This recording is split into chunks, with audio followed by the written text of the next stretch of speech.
चलिए अब बात करते हैं यूक्रेन वॉर जोन में आए एक बड़े ट्विस्ट की, जिसमें यूक्रेन का एक गलत कदम उस पर भारी पड़ता दिख रहा है। क्रीमिया की कर्च ब्रिज पर धमाके की सुई यूक्रेन की तरफ घूम रही है। यूक्रेन के राष्ट्रपति वोलोदिमीर जेलेंस्की इस धमाके से काफी खुश हैं, लेकिन पुतिन की नाराजगी को समझते हुए उन्होंने उस बयान से किनारा कर लिया है जिसमें वो नेटो देशों को रूस पर हमले के लिए उकसा रहे थे। यूक्रेन रूस के बीच जारी वॉर और परमाणु हथियारों के इस्तेमाल की आशंका के बीच रूस और क्रीमिया को जोड़ने वाले पुल में हुआ धमाका क्या इस वॉर के रुख को बदल सकता है?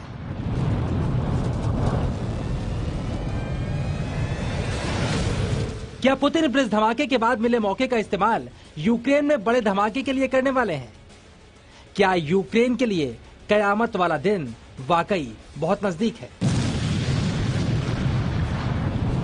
इन तमाम आशंकाओं के बीच फिलहाल बड़ी खबर यह है कि रूस ने कर्च ब्रिज पर हुए बड़े नुकसान के बावजूद ब्रिज पर आवाजाही फिर से शुरू कर दी है। और मौके की नजाकत को देखते हुए इस हमले के बाद जेलेंस्की भले ही खुश नजर आ रहे हों, लेकिन रूस पर हमला करने वाले अपने बयान से वो पीछे हट गए हैं। लेकिन पुतिन क्रीमिया ब्रिज पर धमाके के बाद कितने गुस्से में होंगे, ये बात भी जेलेंस्की को मालूम है।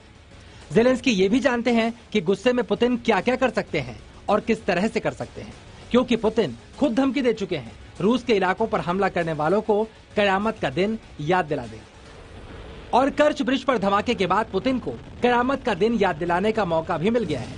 अब दुनिया दम साध कर इंतजार कर रही है कब यूक्रेन में बड़ा धमाका होगा। दरअसल जेलेंस्की के बयान के बाद रूस के नेताओं ने यूक्रेन पर हमले को सही ठहराना शुरू कर दिया था और रूस में भी यूक्रेन पर बड़े हमले का माहौल बनने लगा था।